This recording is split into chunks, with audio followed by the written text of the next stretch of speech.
Two things real quick. One, in the spirit of Black Friday, for the next 2 weeks, my entire store is 15% off. Also, I created a ton of new designs, and you can now get new t-shirts in sizes from small to 3XL and in up to 8 different colors. Click the link in the description to check that out.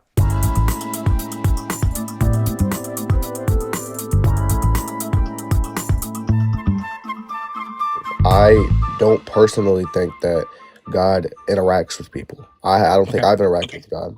But I think that you can conclude God is real still, like what I was saying earlier, by making cases of inductive cases of probability when it comes to the universe, or chancing, or rationality for humans, or even just cases that logically follow, right? Giving arguments. Yeah, I don't think so. You Because don't think that those would prove God? Nope, because you'd have to have a hypothesis, and because we don't know anything about the nature of God, we can't create God hypotheses. Well, about nature of God is kind of personal, right? I guess the basic thing we would talk about when you're arguing for God is just like the basic necessary properties. Like a being who created the universe, he's rational because he created the universe. He's powerful because everything is here. He's logical because Yeah, the universe has to but reflect his mind. none of that is in evidence. Those are just declarations. Declarations that you can put into syllogisms to follow logically with what we observe in the world. If we both, like me and you both agree that logic is true, then there's arguments that, like the transcendental argument is even an example, right? Like God's a necessary Yeah. precondition for some things. But like that's just I'm not saying that in specific. I'm just Yeah, using an example. but I could just invoke a separate metaphysical claim that necessarily means that God doesn't exist. The God defeating penguin. I can just say that the God defeating penguin is a necessary being, and it guarantees that God can't exist. Okay, but this is where it's kind of this thing kind of semantically falls. Like, so the God killing penguin, like, what is this being? Did it create the universe? No, the universe isn't created. Oh, the universe is eternal. Okay, did Yeah. it create anything? The God defeating penguin? Yeah. I don't personally know. I just know that by definition it makes God not exist. Well, that's the whole point of these arguments, is that the universe has a beginning. So if you're going off of the universe being Yeah, eternal, then but the God defeating penguin, like, you can have a valid argument that doesn't make it sound. The God defeating penguin necessarily reveals, or whatever, that all God arguments are not sound, even if they're valid. You can make any kind of valid argument you want. All people with an extremely goofy movie PFPs are made of broccoli. You have a extremely goofy movie PFP, therefore you are made of broccoli. There is no contradiction, but it's not true. well, how does that follow for the argument, for the transcendental argument? Because the God defeating penguin renders God non-existent. So the validity of the argument doesn't matter, because God doesn't. What would be your argument for the God killing penguin?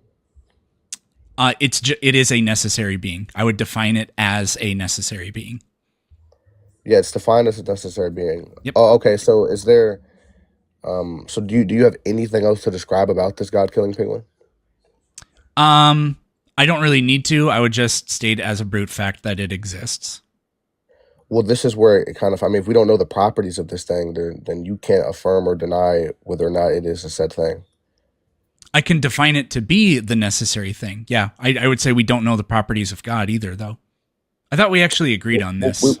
That would be personal properties, but in its ontology, we would describe properties that would be necessary, right? Like a part of being, like if this God killing penguin is a necessary being, I mean, he would have to be maximally great. Yeah, it is. So that means he would possess all maximally great properties. Yeah, it does. Okay, well then that would just be including God. defeating God. No, it's categorically not God. It makes God not It exist. defeats God in what sense? That's its nature. No, in what way does it defeat God? Like physically, mentally, does it defeat the arguments for God? What It's does it do? supernatural, so we don't know how it does it. It just renders God incapable of existing. And if the universe is eternal, how is there even a God? There isn't. The God defeating penguin makes God not exist. I know, but if there's no God in the first place, how is he making it not exist? Well, it never does exist. So It how is it he just defeating it just God if can't God never exist. existed? Like the laws of geometry make it so that a square circle cannot logically exist. The God defeating penguin makes it so it's logically impossible for God to exist by its Yeah, nature. I know, but in geometry, we can describe to you why that is the case. You can't describe to me why this is the case with the God killing penguin, other than the fact that it's analytically true. It's a brute fact. Yeah, exactly. Well, that means the example you give with the square circle is analogous because we can conceive, we can't even conceptualize a square circle. We can conceive of it, right? But we can conceptualize a God, right? Like a I being that think you creates can logically describe the properties of circles and squares, and you can see that those two things can't coexist. I can Mhm. logically describe the properties of God and the properties of the God defeating penguin and Mhm. prove that they cannot coexist because But the God defeating penguin makes God not of exist. you haven't described any properties other than that he's necessary. Is what I'm trying to say. Yeah, that's all I need. Well, another property would be that it makes God not exist. But to make something not exist, so it's like active potency at all. To make God not exist, he would have to exist, right?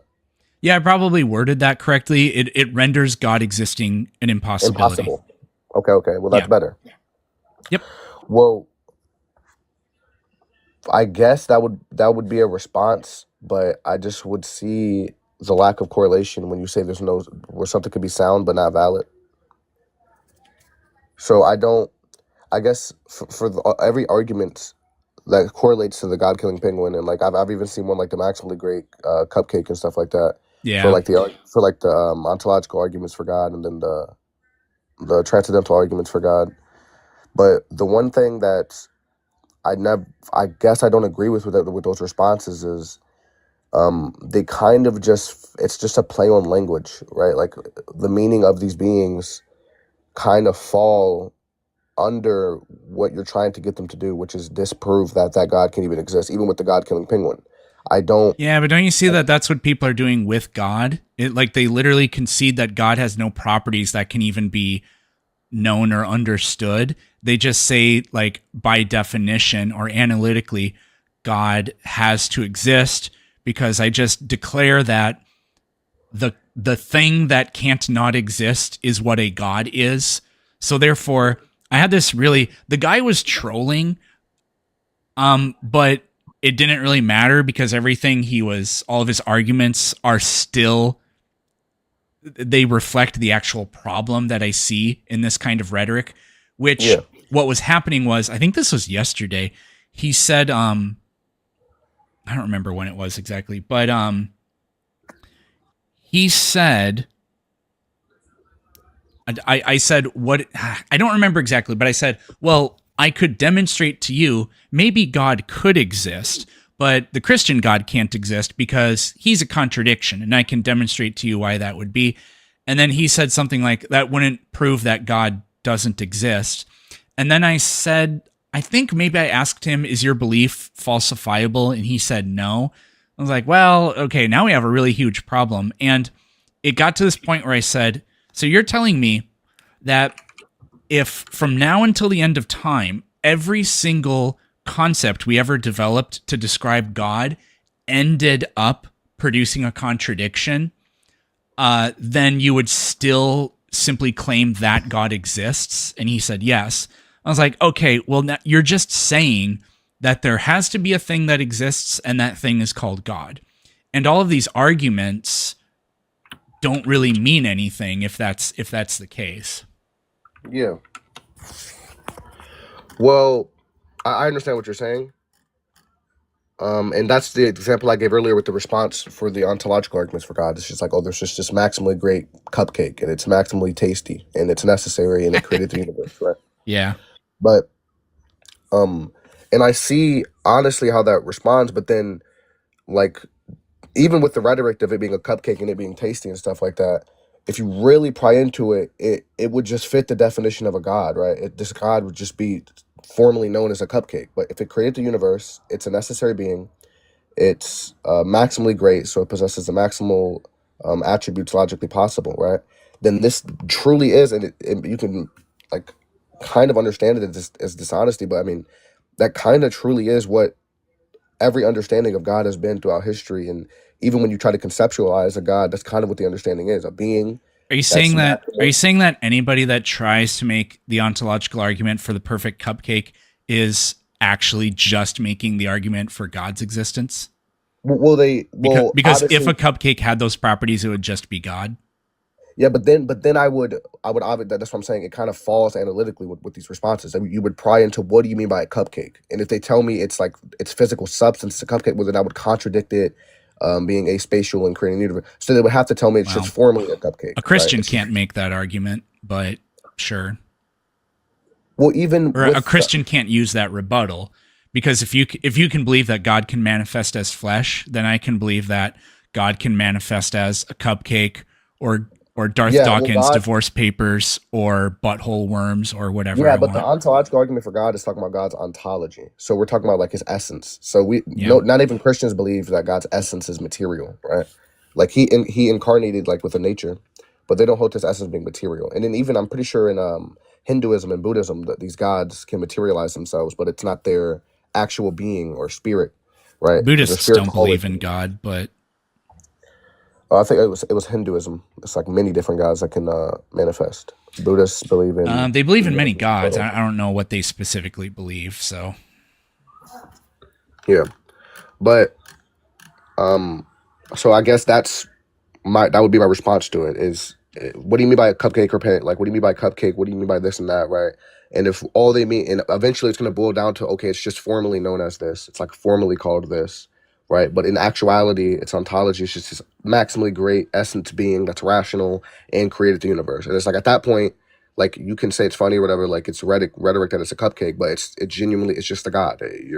You're proving the argument that God would be anything that could fit that criteria would be a God. And I understand how that doesn't prove the specific epistemologies of like Christianity and stuff, because then there would be a million different gods that fit that, right?